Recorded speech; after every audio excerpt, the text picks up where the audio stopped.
If you can travel from city to city in a van that shouldn't be driven 10 miles down the road and somehow make it happen and pay guys to do it and to make a living, no management, booking shows, doing everything, it blows me away. Look, I get it. I know that every other famous rock band out there has paid their dues just like we are right now. I mean, don't get me wrong, I would love to be in one of those bands, but that's not reality to me. They get a limo ride to the airport where they fly their private jet to the venue. They play a 60-minute show in front of 50,000 people and get $200,000. All their stuff gets torn off the stage for them. They get back in their jet and fly to the next venue. And then some of these bands have the audacity to complain. I don't get it.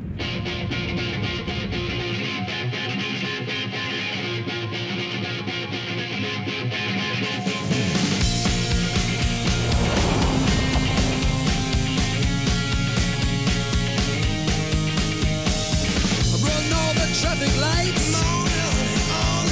I got to get to you tonight. Starve my flesh right to the bone. Just to have you all alone. When I was just a kid, 14 or 15, I was playing drums in this punk rock band. The guitar player, front man, got so angry about something after the first song, he threw his guitar down, started cussing out the crowd, ended up getting arrested. I felt like such a rock star. And I knew after that day that this is something I was going to do for the rest of my life. Windshield wipers, fighting off this late night rain. 200 more miles to Cincinnati, where I pound out these songs all over again. Yes, I'm working on the sound, trying to write this all down. Gotta get it all out and still stay grounded. But I don't know why, no matter how hard I try, I can't break this spell. My head hard on the wall and I'm still on the road. Played 300 shows last year alone, yet I'm going around in circles. You know, we decided when we started this that nothing was going to stop us from getting a major record deal. It didn't matter what it took. We were going to be the absolute best rock band you've ever seen. We would play shows anywhere and everywhere, and the record deal would just come next. There was a time that I considered August Christopher the next hottest band in America. To me, it's always been a rock and roll tragedy that they never got signed and never got that chance. But right now I'm going nowhere, round in circles. Here we are, about 45 minutes late on a Michael Goff gig where I'm supposed to be playing drums. We start in about 5 minutes. We were supposed to be there about, I don't know, almost an hour ago. I got to piss real bad. We just about got in a wreck there. Chris was like off the wall, just, I don't know, like a fly in a cardboard box, just bouncing off the wall, you know, things would shoot out of his mouth. Everybody, you know, knows him as my stepdaddy because, you know, he taught me so much about the blues, about interpreting, playing a song. You don't have to play a song the same way every time, man. You just listen, and it's communication, and we're talking to each other. And you don't have to open your mouth. You don't have to play a drum fill every 4 bars. You said it was a crime, but I knew it wasn't a lie. I'm a living lie.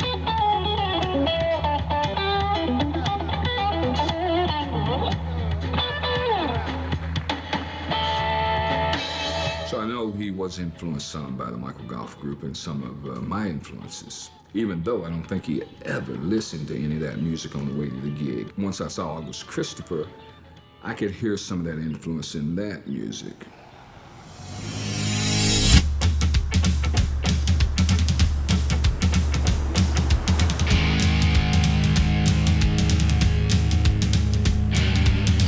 Gotta get it working in time, and Gotta live it, leave it all on the line. So bring the people in, they buy the little packages. So work so hard, gotta stay proactive and singing melodies, spreading my news, memories and harmonies, and paying my dues. Just living my life in my shoes. It's the only thing I know. I will take my wine to all mankind. You say don't go, I hate the road. I say goodbye, you start to cry. It's all my fault. I dropped the ball and let you down. I'm leaving town.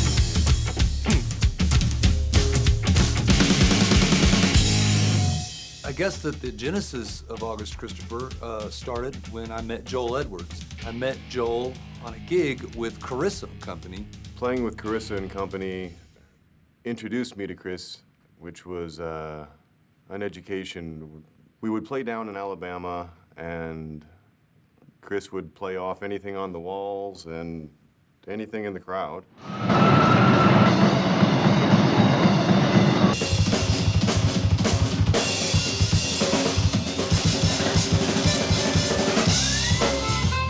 Where I lived in Nashville, I had a little reel-to-reel studio, and Chris and I started recording songs. I realized that if I was ever gonna meet chicks playing music, I was gonna have to play guitar and learn how to sing. So I wrote songs playing acoustic guitar. We went upstairs into his little studio, and we recorded about 20 songs. We would alternate songs, I seem to remember. I'd do one, and he would bring one. And the songs that I wrote became the first 10, 12 songs that August Christopher did. Songs like Down, Caller ID, Turnaround, those were all songs we originally cut at Joel's house. And so when it was time to book a show, I went to Springwater, which is this little hole-in-the-wall dive in Nashville. I walked up to the club owner and said, man, I'll take whatever night you got. We'll play for free. And he was like, okay, I'll give you a Sunday night. First time I saw August Christopher was at Springwater. I just remember the incredible amount of energy that the band had, and thinking, I could probably do something cool with this. Sometime during the course of the show, Chris broke a string on his guitar, and I happened to have a guitar in my trunk. I always had a guitar in my trunk. Steve ended up sitting in for a set and impressing us tremendously. He's dressed in khaki pants and like an Oxford button-down. I pointed to the guy. Go, Steve. Just started playing. Fast, creative, melodic. The whole band, the whole club is just looking at this guy like, who, what the? Chris is the most energetic front man I've ever seen. And he's the most fearless performer I've ever seen. And the most driven person I think I know. And I think I figured all this out in about 5 minutes, all those years ago. He was gonna be my guitar player until the day I died, after that day. And that was it. That was it.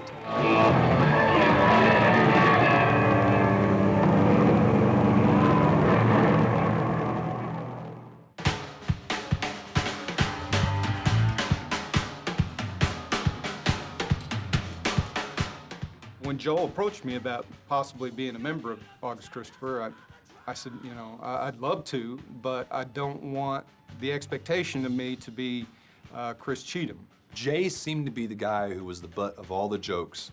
I guess because he let us get away with it, I don't know. But we were doing this gig. After the gig, we went to this party. There were lots of chicks, there were lots of drugs, lots of people, and there was a pool. And I remember saying, hey man, everybody tell Jay that we're gonna go skinny dipping, but we're really not. Because it was cold and, it was just, So we get the word spread around, and before you know it, Jay is in the pool, completely naked, swimming around. And after like 5 minutes of swimming by himself, he's like, hey man, are we going skinny dipping? And we're like, nah man, we're not going skinny dipping. What are you, dumbass?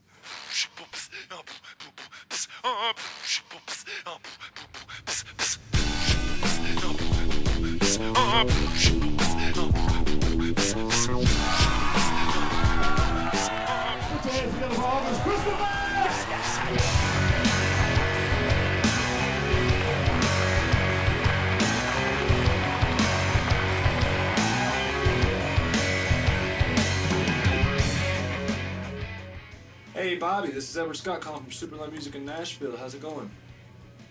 Great, great. Hey, I just want to let you know we're faxing over that contract for the band August Christopher for April 14th. I'll be sending it over right away.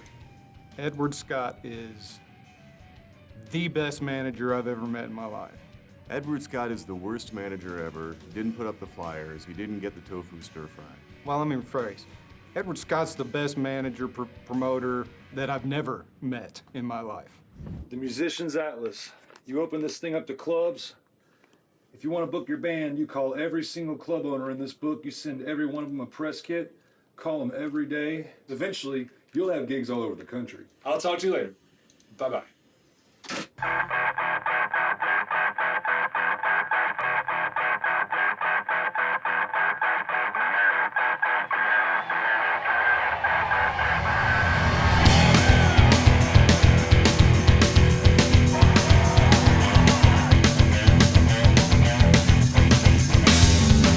Maybe I'll run, it'll still feel the same. Maybe I'll be a big gun, like Kurt Cobain. Maybe it'll feel better the next day. August Christopher, they are electric on stage. I would say the one band that really rocked our stage for the whole weekend was August Christopher.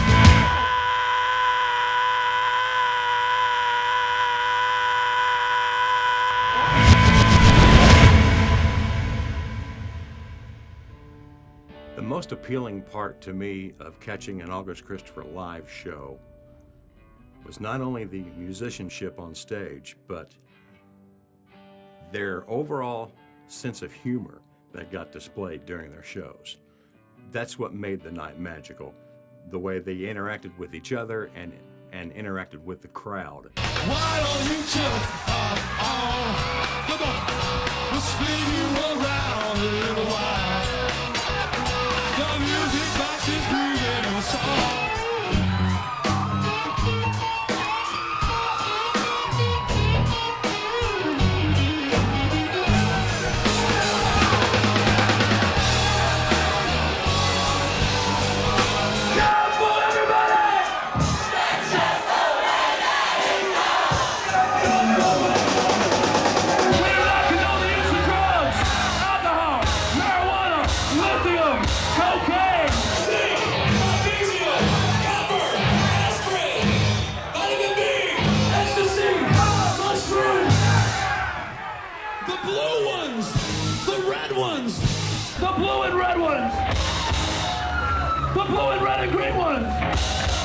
The uppers, the downers.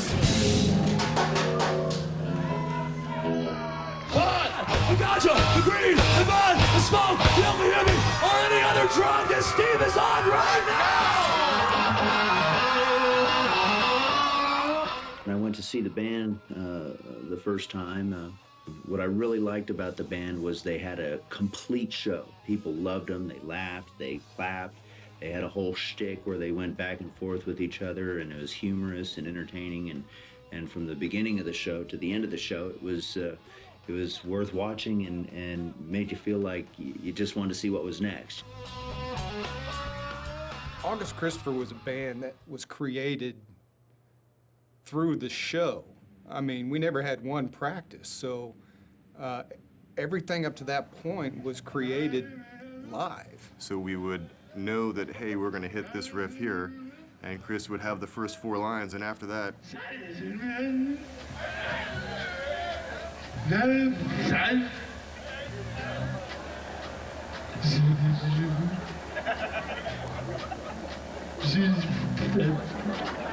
want to hear you sing along, damn it!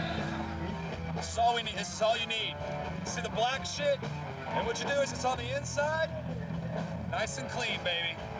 When you see the beer bottle, you're supposed to scream.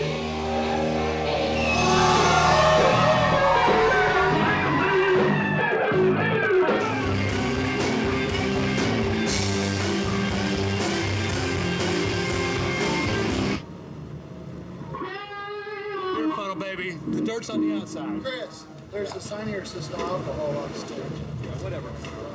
Chris would do this whole improv thing where he would, go into like a hip hop vibe, and and calling people out in the crowd and pointing at the guy who just walked in, and he had a beer in his hand, and then he spilled a little bit on the girl next to him, but she's hot, and oh my God, look at that shirt. Look at the sexy girl that just walked in, maybe looking for a band boyfriend. I'm gonna freestyle like 8 Mile, gonna sing to you just like Eminem. You got a sexy hairstyle. You know, there's a guy dressed in the black, and his girlfriend's stacked with a big rack, and she's got a nice back, and there's some guys getting back from the attack in Iraq, and you know, they should get a plaque. Cause all the girls are dressed in the sexy, sexy vest. We call them out to the barbecue fest, you know.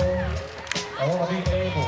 I sign each and every one of you hot girls at the merchandise table. I don't know, he had just this knack for finding somebody that could handle being picked on in an open forum like that, in a concert, and could also handle Chris saying something about their girlfriend, or, you know, there were a couple of times that Chris would say stuff, and we almost got into it with the people that he would be freestyling about. Backstage passes for the man in the glasses. I think the girl in the pink needs another drink and smother in molasses. Don't you wanna get it on?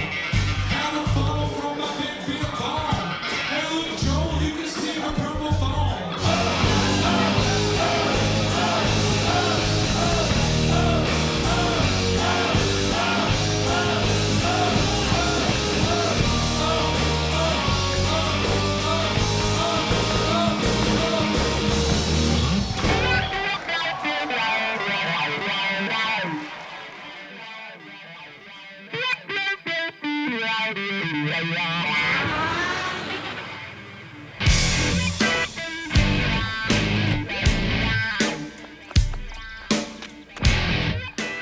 Recording the album was a huge wake-up call because we were not as good as we thought we were. My first experience producing August Christopher was like any other band. I mean, basically, you know, first thing that we had to deal with was the fact that, well, these guys weren't really studio players. I mean, if we gotta freaking do it again and again and again and again and again until we get it right, we're gonna get it right. I think Todd's pretty much taking over the project. Don't blame himself. It's all great. It's just funny to hear he's doing it. It's just hilarious. Rings and my caller ID don't say a thing to me. One of the things that was really important to me as a producer was that I didn't take them so far away from their element that we lost the vibe of what the band was when you saw them live, because that was absolutely spectacular.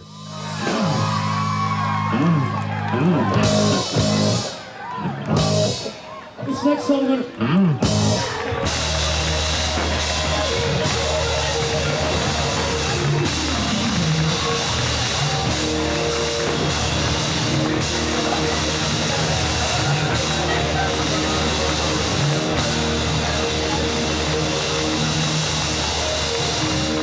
I'm not saying what we do isn't fun, but it's, I don't know if it's art.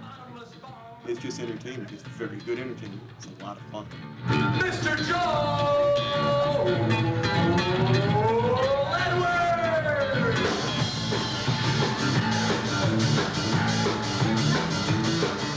We're not as scary as Limp Bizkit, as heavy as Nickelback. We're not as poppy as Silverchair. We're not as punk as Blink-182. We're not as any of those, but we have elements of those. I think you're scared. And maybe not you, but criticize. Did you see when he came out on the tables and danced right in front of me? Say I am somebody! Now you know you're hot. When he was talking about me and I was important at that moment? Yeah.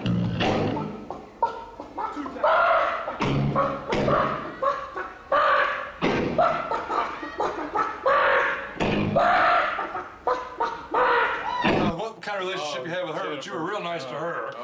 She was in tears and sobbing, and you sent her on her way drunk as hell and told her to drive home.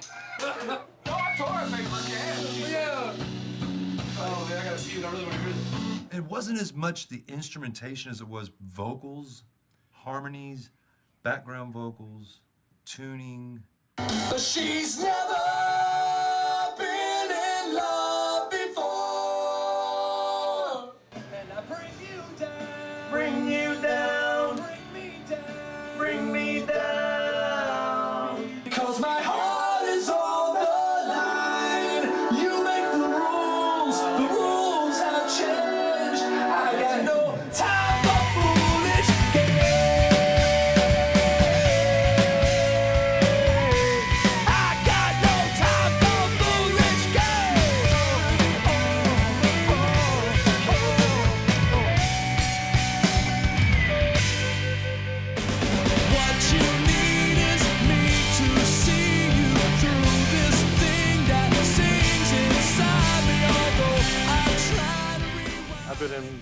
radio since 1975. A lot of times, groups will give you a CD. I'll tell you the truth.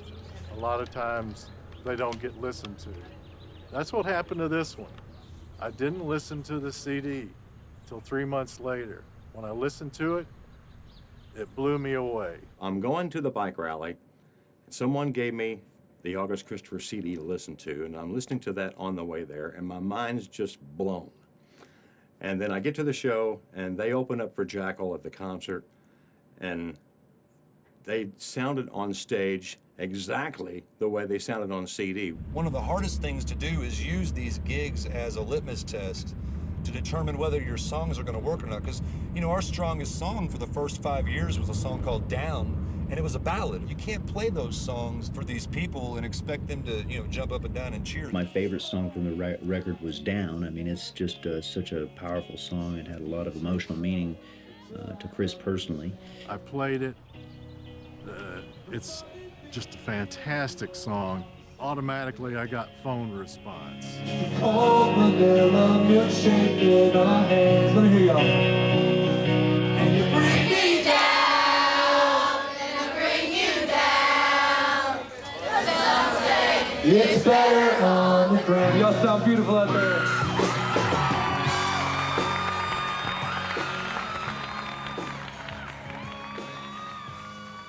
About 10 years ago, I'm managing a bar, and I hear about this guy named Chris, who's the front man for a band called August Christopher, and the only thing I know about him is that the guy's out of control.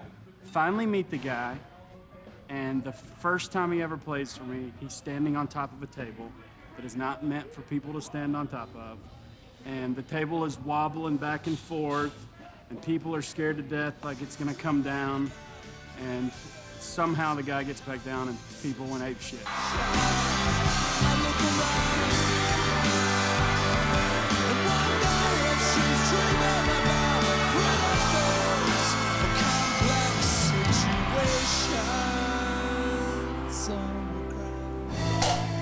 That was Joel's idea. That was really bad. Yeah, we had a whole set, more or less, of stuff that we haven't been doing for a while. I drive 4 hours for a $70 gig. Well, sometimes we get paid $100. But gas money, food, water. We've eliminated the lodging. We just sleep on people's floors. Makes life a lot easier. Joel moving to Atlanta was a big deal, and it wasn't his fault because he took the job before we really got good.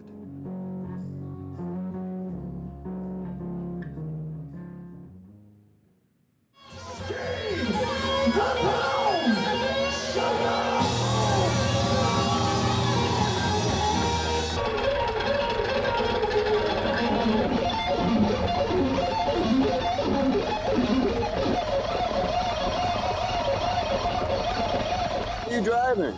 I can drive. Because Steve's had 21 beers. Does that right? And he has no license, and his tags are expired. Chris and I had several different personality clashes. There were just things we just didn't necessarily agree about, musically and personally and all other ways. And oh, there's Steve. So I remember in the middle of the gig, Chris was singing and I was playing. And whatever I was playing, this is one of those instances where he didn't agree with it. And he turned and reprimanded me during the song. And I thought to myself, you know, I'll be damned if I'm going to take that from him. So I turned off my stuff, packed it up in the middle of the song, and left.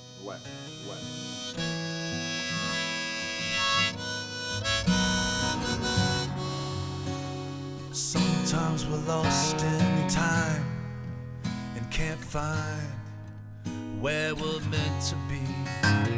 Sometimes while we're all there, we get scared, and it seems to me the fate has its way with us anyway. The clock on the wall I can't steal. And while she's about, she's dealing without. And I don't know how I should feel, but I don't feel love. You don't have time. I don't even know if you're a friend of mine. And I walk the wire, but I won't look down. And I'm screaming, but no one's around. Put yourself in the bathroom again. Won't even let me in. Probably dreaming of a new boyfriend. I was looking for some opportunities to play during the week, so, you know, I booked myself playing solo on acoustic guitar in all the different cities that the band was doing the best in. And I remember in particular, Clarksville, Tennessee, Monday nights. And I'm like, well, why in the world would you want to play Monday nights? And he says, basically because he plays somewhere else every other night. He comes out, acoustic, there's like 2 people in the crowd. He does 2 things. The first one is he talks shit to the one guy and makes fun of him while he's rapping until the guy's ready to beat him up. The second thing he does is he pulls out a beer funnel.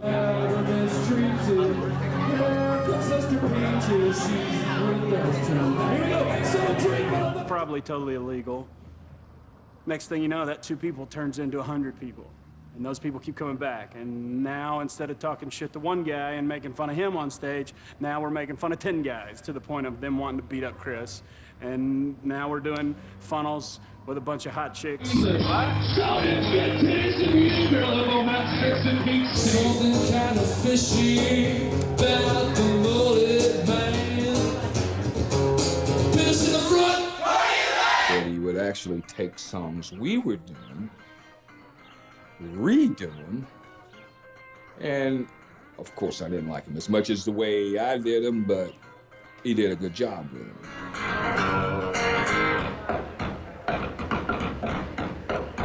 But the solo acoustic gigs were fun. I'd bring a loop station and loop different parts.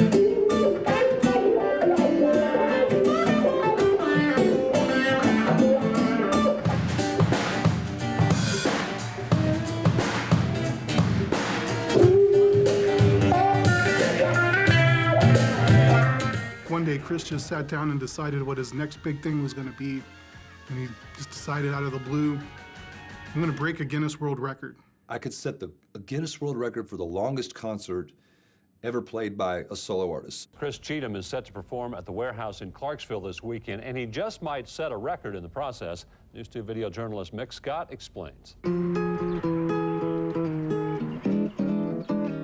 Friday night, Chris will take the stage alone for the performance of a lifetime. I decided to do it in Clarksville, Tennessee, near Fort Campbell, where all the troops were, so we could raise money and raise awareness for the 101st Airborne. One thing that I learned being in this band, traveling all over the country, people don't realize that there are 18-year-old kids going overseas to fight for our freedom, and they're dying. And even in the hours leading up to him breaking the world record, he's running around trying to get merchandise that he's arranged to get for free to have in a silent auction. Most people would have paid other people to do that or found other people to do that for him, but he had to do it himself. Typical Chris Cheatham. Oh, Clarksville has become a ghost town. Oh, Clarksville has become a ghost town. It's boys over there trying not to get shot down. Oh, Saddam guy, chemical warfare. Oh, Saddam guy, chemical warfare. They gonna get him and his 2 sons over there. Oh, 101st Airborne is all gone. You know, they listened to August Christopher over there in Iraq. There's a guy named Dave Crane who would put August Christopher stickers on bombs and missiles and torpedoes and things. And one of our fans, Laura Ransom now, came from Indiana and wore pajamas the entire time. She took a picture of the clock every hour on the hour. More than 400 songs in the marathon, but Chris says this is no publicity stunt. It all benefits Operation Eagle's Nest. You give a kid a hug before he leaves, stuff like that, you know, it's intense. Giving back to those who give so much to his band, and a world record in the process is just a bonus. Something gonna change the world.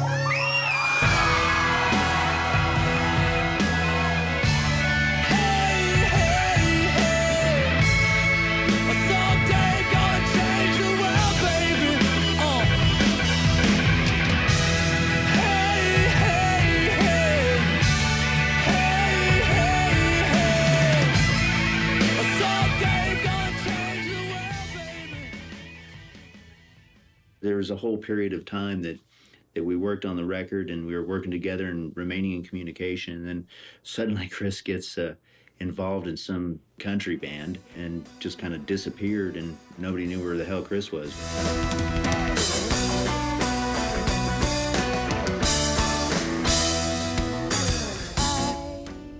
Bombshell was, and still is, a female duo country band on Curb Records. I was handpicked for that band by big-time manager-producer Chuck Howard. He's got like 150 top 10 hits. I loved him. I thought his energy was incredible.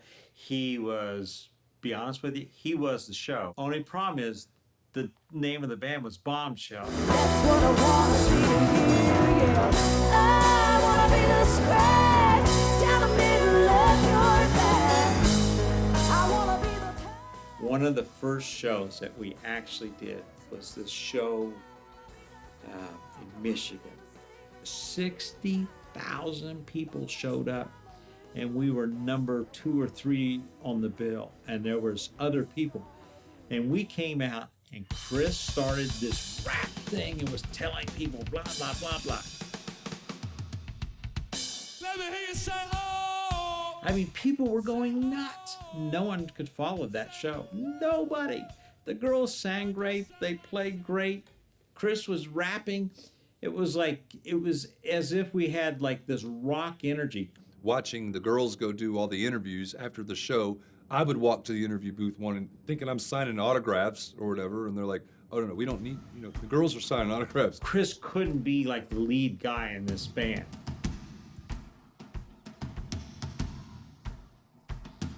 The problem was, it was the girls' group, and they basically came to me and said, get rid of me. And I fired him. That might have been the biggest opportunity for me, which essentially would have been the biggest opportunity for August Christopher if I would have kept my mouth shut, done what they told me to do, and just kind of rode the wave.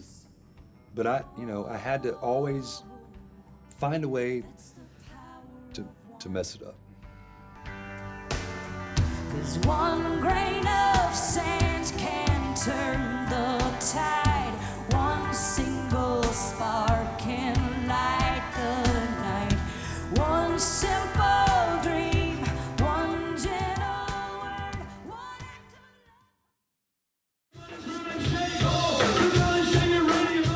Getting fired from Bombshell was one of the worst moments in my life, but one thing I knew, I couldn't give up on my dreams. So I put the band back together. I started by looking for a drummer, and I found him.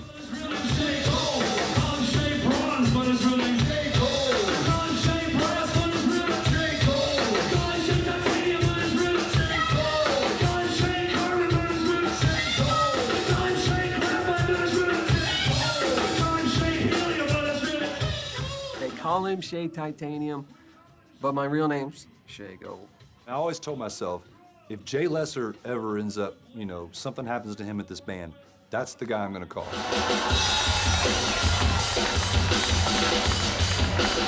The first time I ever played in August Christopher, I had met Chris once. I had the CD for a week.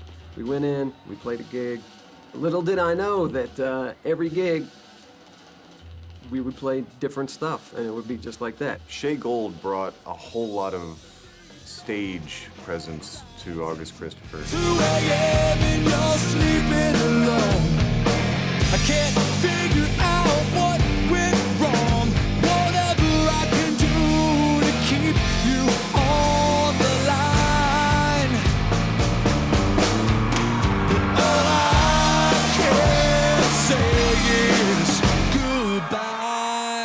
band can book a 3-hour show and play music it's never played before, thanks to Chris Cheatham's American Musical Sign Language. It's the first band that really got me hip to staring at the other players while we play in order to figure out what to play next. Shay brought a lot of attention to the detail of the magic on stage that happens when you present a show. Shay Gold could hit the drum really hard with the other hand up in the air. This.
Part of August Christopher, to me, was my first time ever being able to be in a legitimate rock and roll band. That's what I call it, my rock and roll fantasy. Well, that's also because I'm a big Foreigner fan also. I'm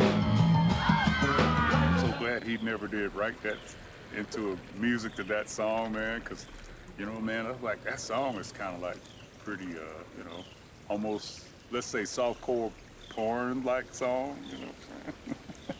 When I would start soloing, he would come over to me and act like he's going to say something to me, and then totally make me blow my solo because I think we're going to do something else.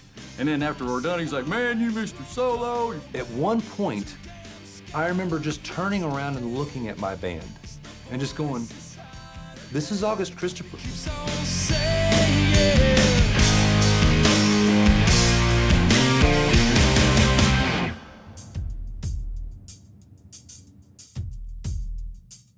My musical friends, they would say, Shay, why are you doing that?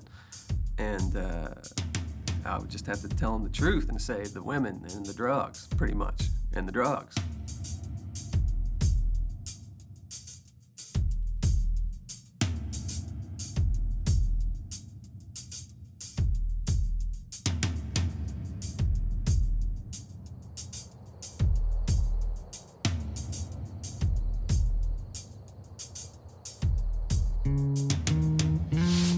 What fans didn't realize is that while Chris was diving into drum sets, doing hard drugs, getting kicked out of bars, and partying nonstop for days, the entire time he had a wife. Her name was Crystal. Oh, my girl, my precious friend, all my love, all my heart, all my sin. Chris and I began dating in about '97, and it was just this amazing, magical, and love experience. And on top of that, he had a rock band, which I thought was so cool. They were full of energy and all over the stage and involving the crowd, and there I was right in the middle of it. The more they played, the bigger they got, the more they were gone. I was alone with our baby, and I didn't know where he was, and it was really hard. As much as I'd like to blame this band or this band on the bad decisions that I made in the past, I really can't. Although this band is what took me away from my family so many nights, and I learned years later just how hard that was on my family. One of the worst parts about this band is when we're done.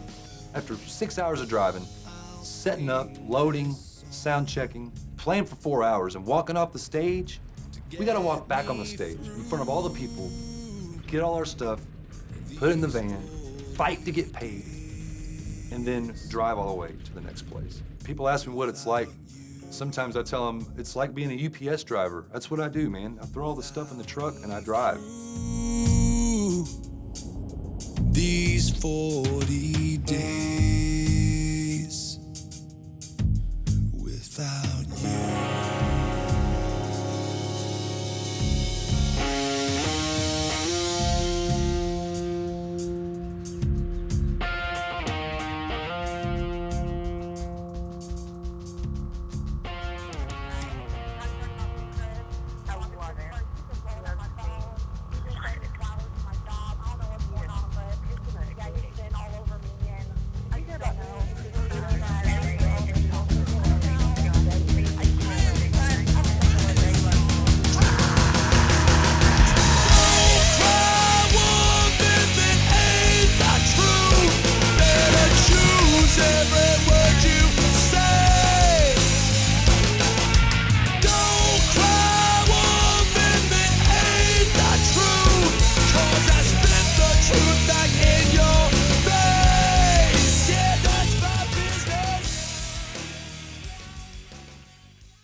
I see this car flying into the parking lot on two wheels, and right in front of my truck, the car stops, and this big, long, lanky guy jumps out with short pants, and that's it. He no shirt, no shoes, looked like he'd just been up for about 6 weeks, and comes over to my truck and said, "Hey, are you Matthew?" And I said, "Yep." And he said, "Hey, I'm Chris, and here's the songs you need to learn. We'll see you in 2 days when we pick you up for the gig." A couple days later, he and the rest of the band come up to my house and pick me up, carrying this blue metal trailer that looked like something just right out of a junkyard. He takes a leak in my front bushes of my house, and that's how the trip started. My heart is breaking. She's moving on, and I'm still standing here in this rain. I know the devil, he sees right through me. He wants to move me, and he nearly has me. It's so hard to follow when I don't know who's leading the way. On my knees, waiting for your word. I know I can't handle this life on my own anymore.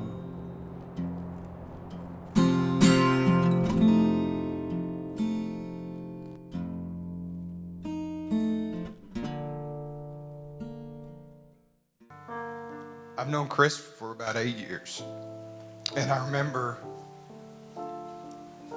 thinking when I first met him, what kind of powerful man of God he would be. I'm gonna praise him and worship him. I'm gonna praise and worship him. I'm gonna praise and worship and love on him. I'm gonna glorify his name. Come on. I'm gonna praise the Lord. Praise him. Praise the Lord.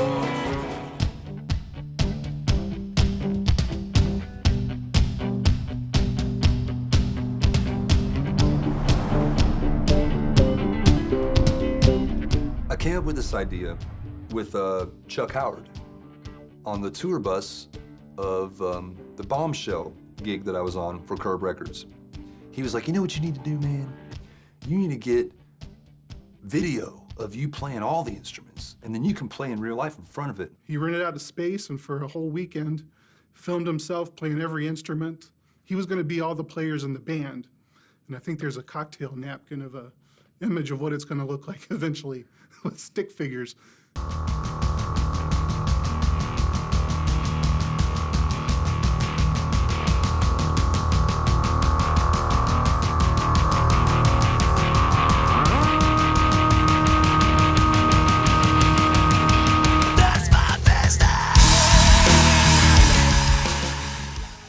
Yo, Junior, what are you looking at with them goggles on? You can't even see nothing, stupid goggles. Those are some stupid-looking goggles. Where'd you get those anyway? Your girlfriend bought these for me so your stupid suit doesn't blind me every time I look at you. Oh, you just got burned, Chief? You remember when you wore that suit to the park and them birds wouldn't leave you alone?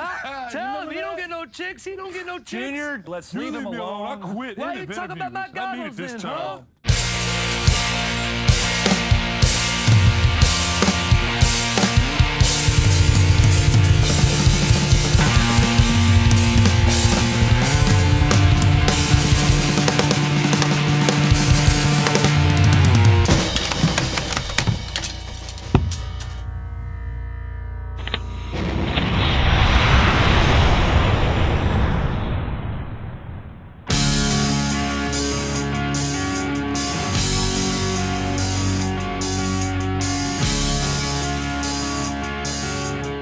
As bad as 2008 was, 2009 was awesome. I actually got my wife and my family back. In March of 2009, my wife and I remarried. My friends thought I was crazy. My family just couldn't believe it. I couldn't really believe it either. But he began to court me, if you will, and he changed. He was a different person. And he took the time to prove himself. And now we're together, and it's better than ever. And I'm very proud. Getting my family back was the most incredible thing that ever happened to me, and I had so much regret for the way I acted, the first time around. Knowing what it's like to be a father and a husband on the road, my wife encouraged me to put the band back together in a different way. We came home every night after gigs, and we respected our families when we were on the road, and to be honest with you, things were better than ever. Not together, I promised you forever, and just hold on to me and don't let go. Steve Price is one of my absolute best friends. I first met Steve Price at church. I didn't like him at all. I thought he was obnoxious, he overplayed, he was abrasive. He gave me a CD nonetheless of August Christopher. I threw it in my car. Weeks later, maybe even months later, I finally decided to put it in, and the first song I heard was an album cover, and I couldn't believe it. I was like, oh my God, this is really, really, really good. The first time that I saw August Christopher play live, my band, the Steve Price Band, opened up. Chris made fun of me for I don't know, 30 minutes afterward, making fun of the website, stevepricemusic.com, stevepricemusic.com, www.stevepricemusic.com, HTTP:// Steve Price Music. He ended up becoming an August Christopher fan, which was in my favor because I needed a bass player a couple years later. So things went well from there. I can't imagine August Christopher finding a better replacement for Joel. He fit right into the band perfectly. He used to have these messed up facial hair and this messed up hair. Chris said, hey, why don't you grow some Wolverine chops? That'll be cool. I didn't look like Wolverine, I looked more like a Civil War soldier, and Chris decided to nickname me Wichita. From the right corner, weighing in at 165 pounds, of the womb of a woman in a brothel in the early 1800s, or this little infant that grew and grew but never really got taller, but hundreds of years later, joined forces with August Christopher and became the Wichita. There'd be catcalls from the side of the stage, Wichita, woo! We do this, and he had no choice but to come out and play bass. He may not be that tall, but he's right here with you. So.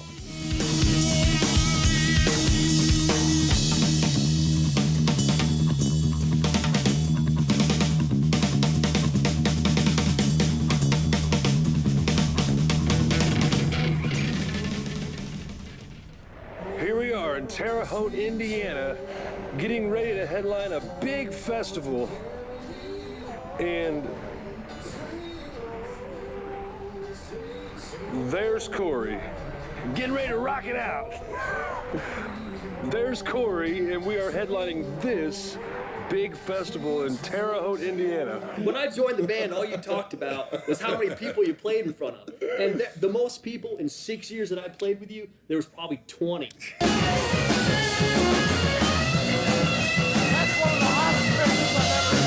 How low can you go?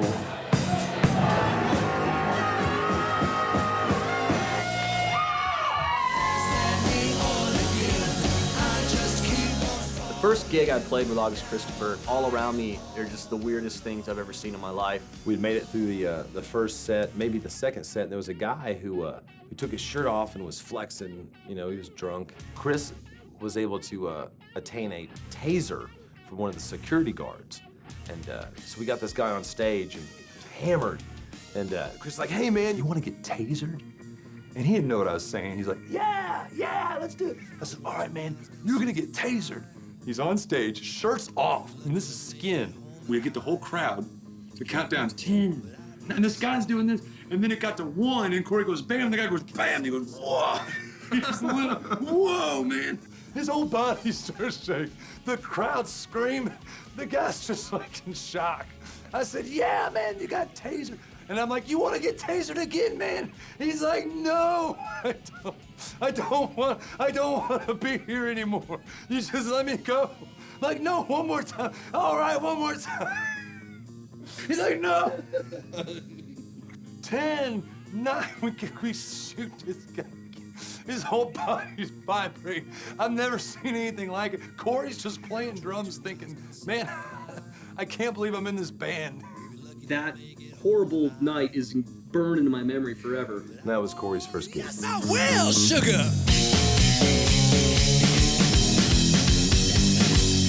Now I'm just down the road with 15 miles to go.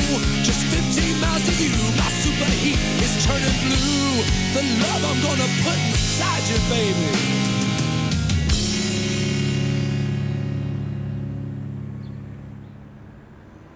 There's nothing like being on the stage with 3 or 4 other guys and communicating only with your instrument. Your instrument is how you speak to each other, and to know that other people are communicating with you. That's why I fired guys on the first break that weren't paying attention, that weren't listening. There's never a moment during a show or during a song where really you can take your eyes off of what's going on, or your ears. If you don't listen, if you just do your own thing and don't pay attention to what's going on, you're gone. You have no chance.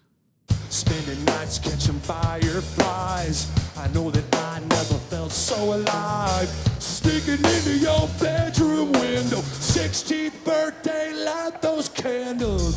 I've been thinking it never should have ended. Praying we could someday fix this. Why did we have to become more than friends? You and me and ever after. Always chasing after our dreams, never uninspired. Hand in hand, walking through the fire. Never left our God behind us. Always said they never would find us. Why can't we go back to when we were just friends? We've jumped from being a 3-piece to a 4-piece band probably 5 or 6 different times. And it's to the point now where we've played as a 3-piece band so much that it's so tight and it's so good, and putting a 4th guy in is gonna take away the magic that it is as a 3-piece. You know, sometimes a bass and drums by themselves with just a little bit of vocal on top is so good. And when you lay that nice little guitar part every now and then,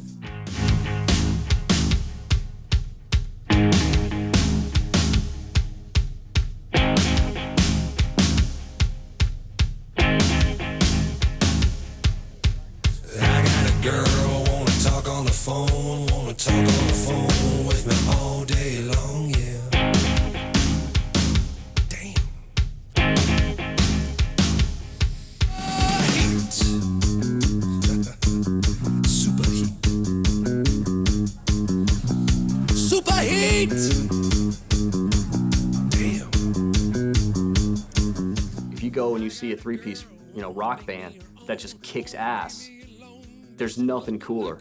We made a lot of noise for 3 people.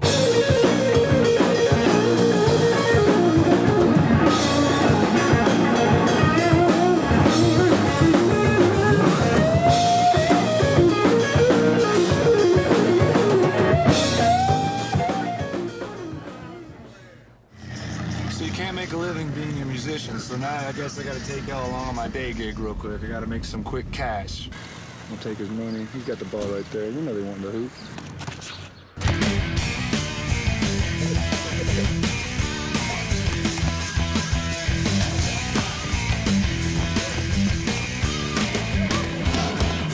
Bill, baby, a bill. And you can call me at 1-800, number 2, The Big Letdown. That's right, 1-800-935-2663, 2-843-244-538696. The more he talked about it, the more it kind of intrigued me. And we gave it the green light. Again, the sense of humor is what really sparked the show. We called my dad. We had a jingle called Jerry. And we would call my dad at the absolute latest time on the air, because I was on late at night. I thought, what in the hell is he calling me up at 1 o'clock in the morning for? He called me one night to let me know that he arranged for billboards to be purchased with his picture on them, and I was wanting to know where to get the bill sent to for these to be paid for.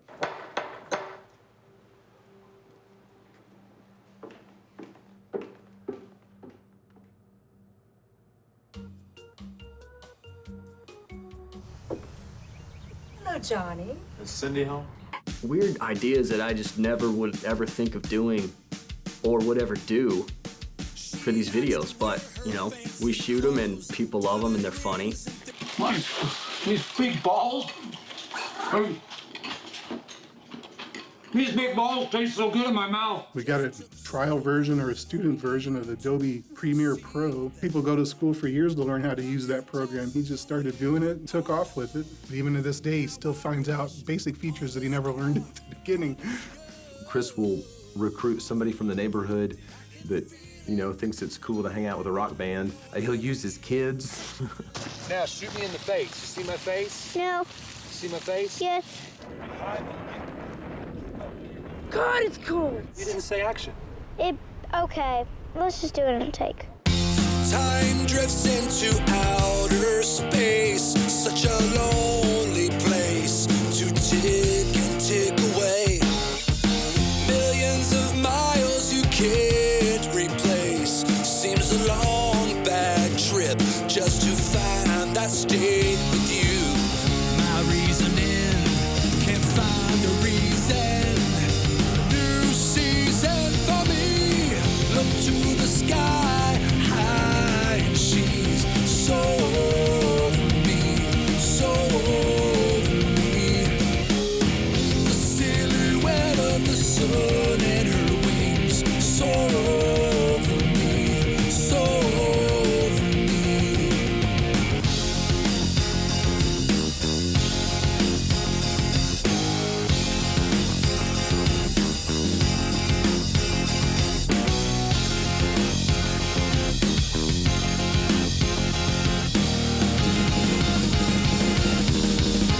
Chris got the idea to do a video at Starwood Amphitheater. Starwood here in Nashville is a big deal. And we'll set up on the same stage as all these famous rock stars, and we will be the last band to have ever played Starwood Amphitheater.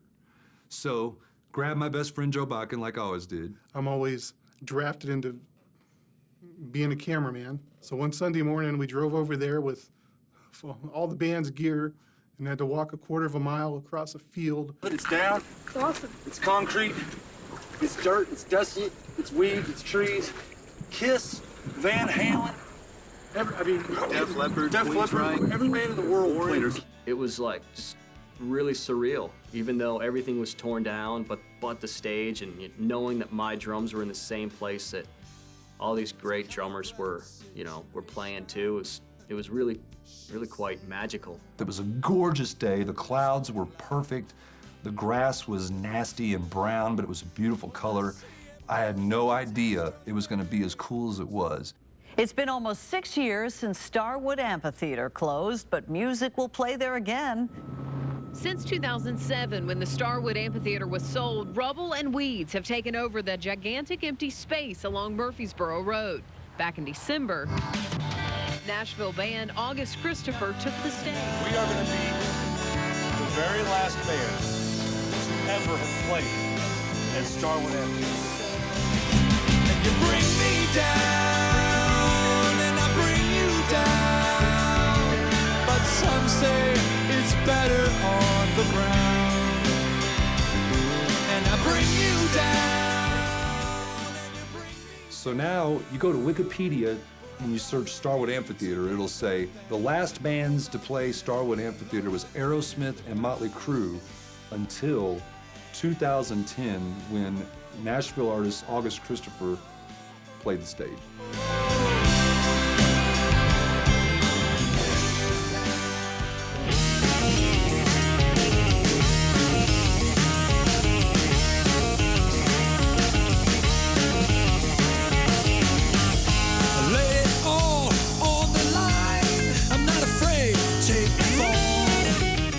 It's the last record August Christopher ever recorded.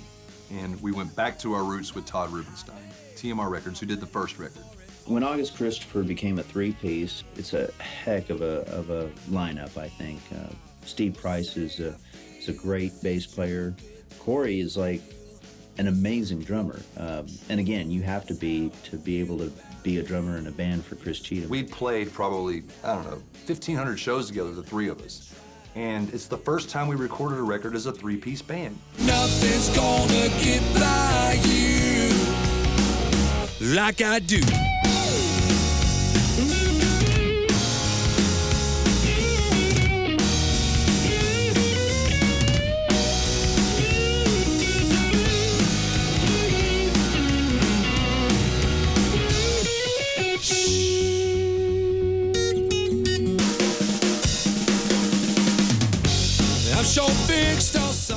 Chris is a great drummer. Corey is a great drummer. Corey is convinced that he's a better drummer than Chris, which is inaccurate. He'll tell you his favorite drummer is him. And then I decided every other beat on the hi-hat, I can open it up and make it more musical.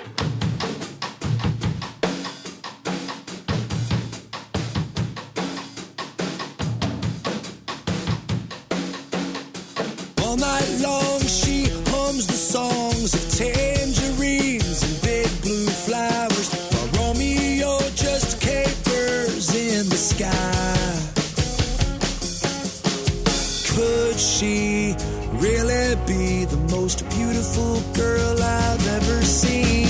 Or could she really be my baby? August Christopher played a big showcase in Nashville, and you could tell it was an industry showcase, and nerves were on edge, and me being the manager guy, I wanted to go get everybody a shot of whiskey and toasting to the band before they went on stage. Chris was receptive, Steve was receptive. Corey thought it was the stupidest idea ever, and he even told me that before, during, and after the shot. He was just always there, always saying this and that for us, and then, you know, wondering when the hell it was gonna happen, and it just didn't. When Corey quit the band, we tried different drummers, and nobody could fill his shoes. When Corey and Chris decided that things were gonna change, and we were gonna start using a screen as a drummer, I moved everything out of my big TV, my living room. I set up this black curtain, and I set my drums up, and I started playing drums and recording them. I recorded all the audio and all the video, and we built a big screen. In the first few gigs were absolutely god-awful. You say don't go, I hate the road, I say goodbye, you start to cry, it's all my fault, I always fall and let you down, I'm leaving town. And you know, he doesn't take up any space in the van. We don't have to pay him. He's never too loud. He's always in time. And damn, He is good looking. I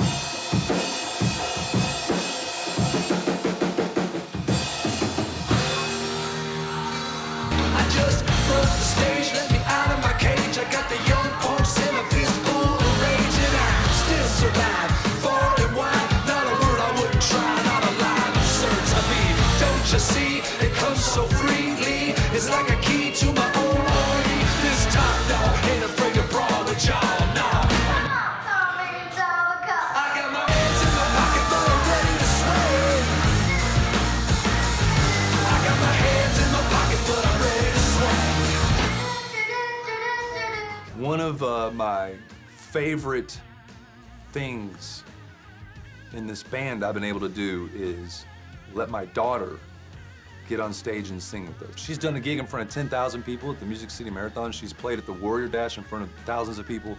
She's 7 years old, and it's one of my favorite things is to share, you know, the art of being a musician with my daughter. When I sing with August Christopher, I feel awesome.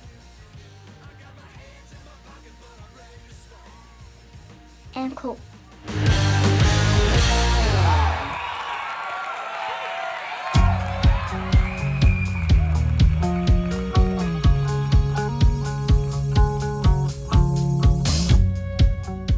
Being a part of August Christopher for so many years, I've decided that with this new drummer on the screen, and it's really just Steve Price and I doing all the work, I decided to let's try to go in a little bit of a different direction. It's all or nothing and I won't back down. I've come too far to think of giving up now. I've never seen you look so beautiful, and I believe you're worth fighting for tonight. I'm gonna push my fear aside. There comes a season when you gotta lay it all on the line. My first thought, Chuck Howard. He did say I was talented, even though he thinks I'm an idiot. I just thought I'd give him a call. I like the crazies. I like the people that are like uber talented and are crazy. He played me the songs and I went, boy, I like that. It basically suckered me into doing something that I didn't want to do, but I love the music.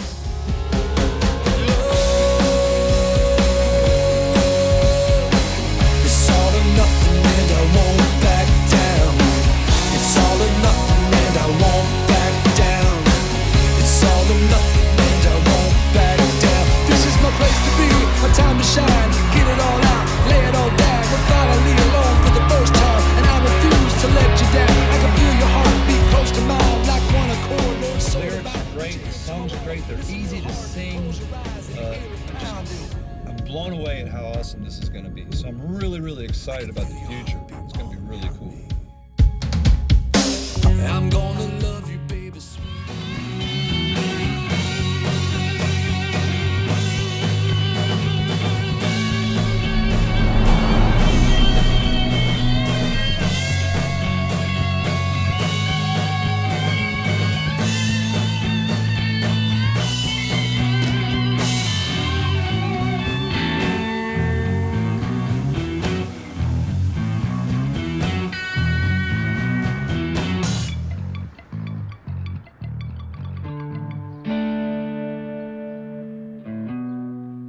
And here I am, 34 years old. I got no money. My van just blew up. I've got no insurance, as you can see, no 401k, and the only thing that I'm good at is music. This is it. But there's so much more to this. Gotta learn from the experience. Gotta learn from the experience. I mean, the past, I don't know, 5-6 years or whatever, I mean, I've given this my heart and my soul, and it's come to an end, and it's time to move on and do other things, and I'm gonna miss it. New Year's Eve at Jimbo's in Owensboro, Kentucky are a big hurrah. Frankly, there just aren't so many people here. Because we didn't tell everybody it was our last show, because I didn't want to actually end up losing the opportunity of still making money if this thing doesn't work. Here we are walking into the club. New Year's Eve, Jimbo's last show after 13 years. Walking in the door. Someday gonna change the world, baby.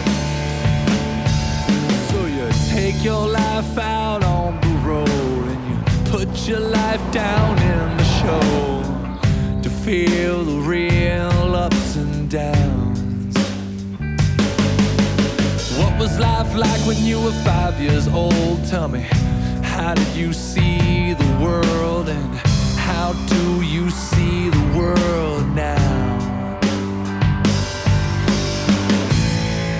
Sometimes I wish this thing was through, but I keep screaming till I find the truth, till my lungs fill this whole damn room. Hey, hey, hey, hey, hey, hey. Someday you're gonna change the world, baby. Hey, hey, hey.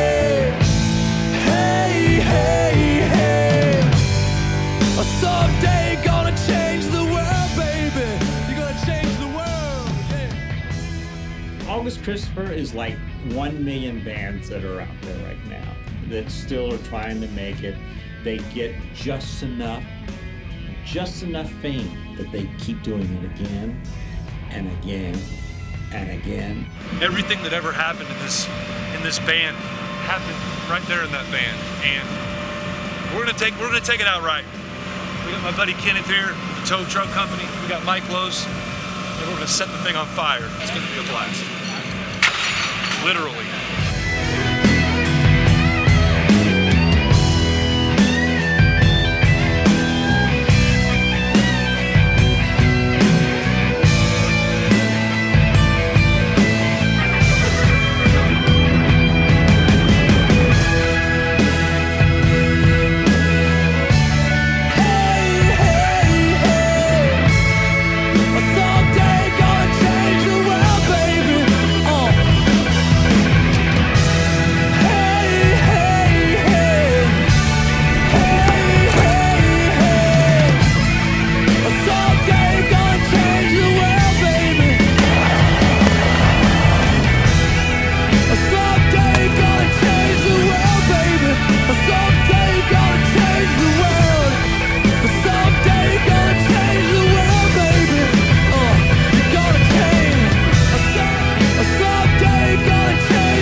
I bought that van for $800 and put a hell of a lot of miles on it. I practically lived in it for years. You know, I'm gonna make a living doing what I love to do, with or without that van, but I'd be lying if I didn't say that part of me is really gonna miss it.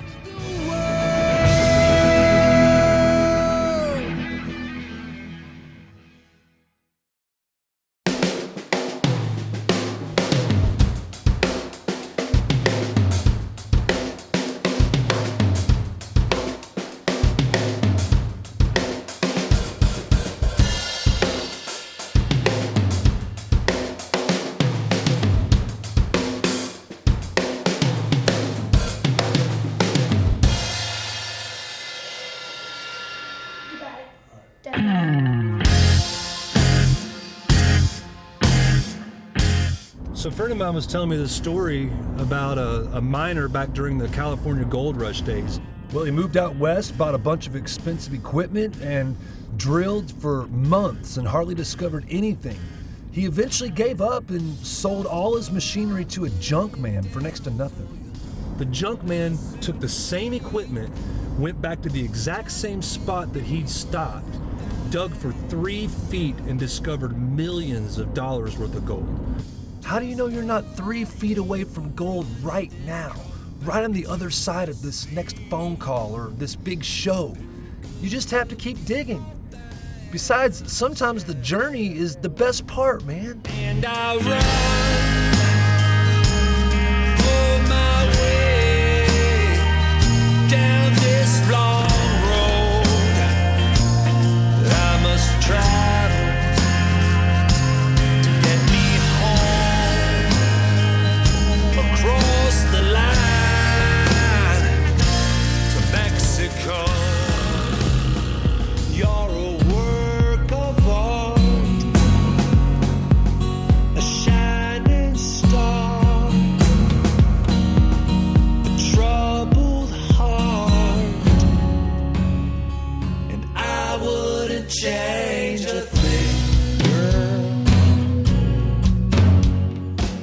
Calvin Coolidge once said, "Nothing in this world can take the place of persistence." Nothing in this world can take the place of persistence.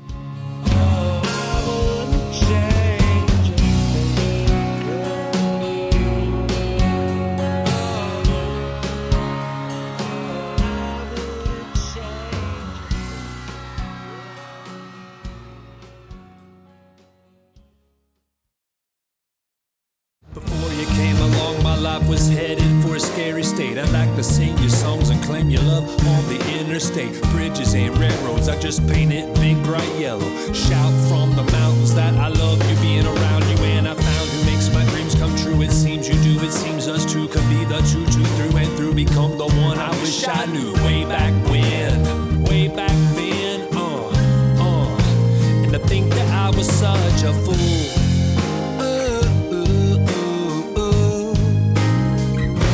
Before I met you.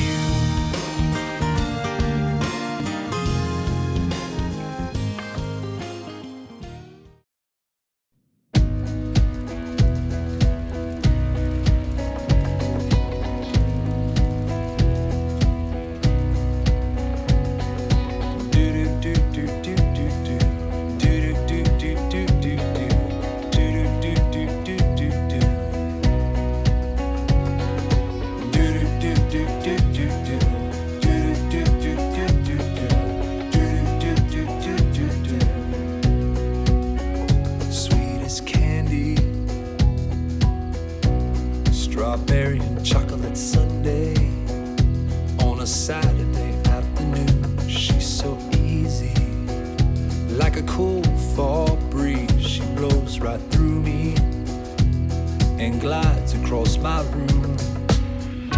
So tell me why I can't decide.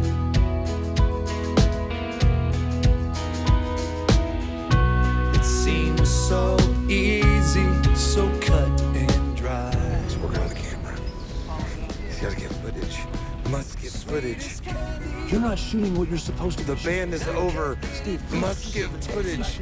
I've shot the van. I mean, I have so much footage of the van on. There's lots. The van's on fire. I got it.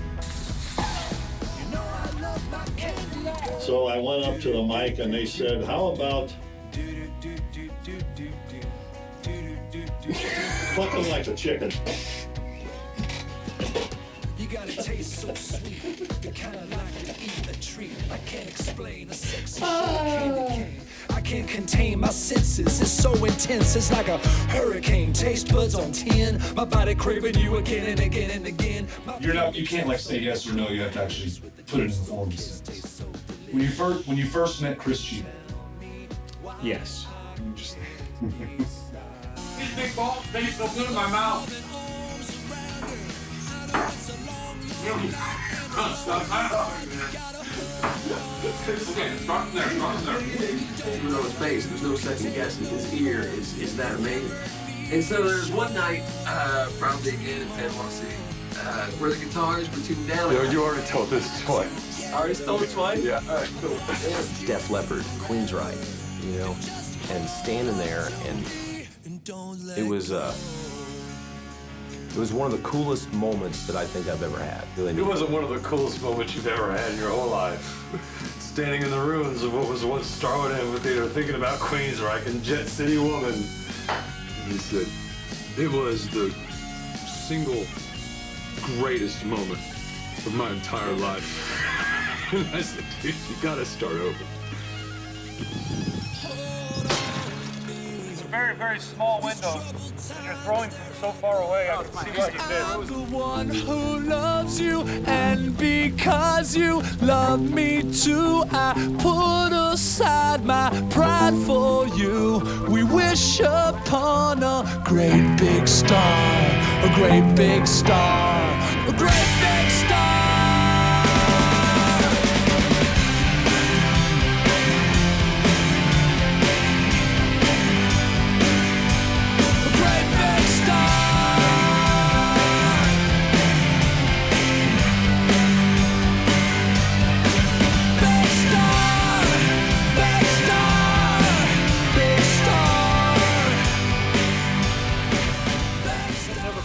mind that we don't have the capacity to put the thing out.